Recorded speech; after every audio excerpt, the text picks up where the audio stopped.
मंडळी, तर आज असं काही मला दिवस गेला आहे. म्हटलं की आज सकाळी सकाळी उठून जेवण करूया. तर मग तुम्हाला माहिती आहे, प्रत्येकाच्या मुलींच्या लाईफमध्ये जेवण करणं हे त्यांना भागच आहे.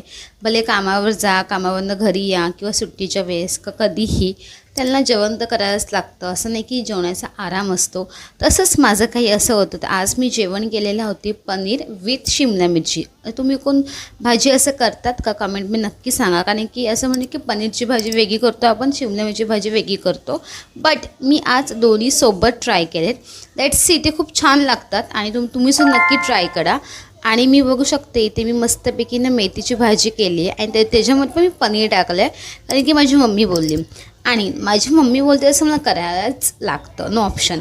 तर मग असं काही मी इव्हनिंगला परत इव्हनिंगला म्हणजे असं चाय वगैरे केले आणि माझं असं काही दिवस झाला म्हणजे माझा अख्खा दिवस आज किचनमध्येच गेला असं वाटते मला.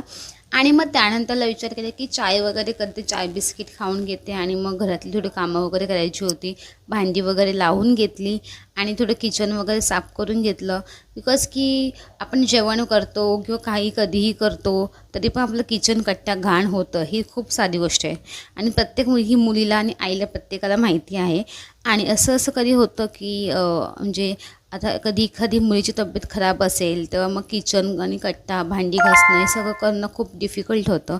बट त्याच्या घरी जे पप्पा असतात, भाऊ असतो, ती सपोर्टेड असतात की कधी असं झालं तर ते करू शकतात. आणि असं माझ्या घरी आहे, माझे पप्पा आणि माझा भाऊ सपोर्टेड आहे. मला असं कधी वाटलं तर ते स्वतः करतात माझ्यासाठी.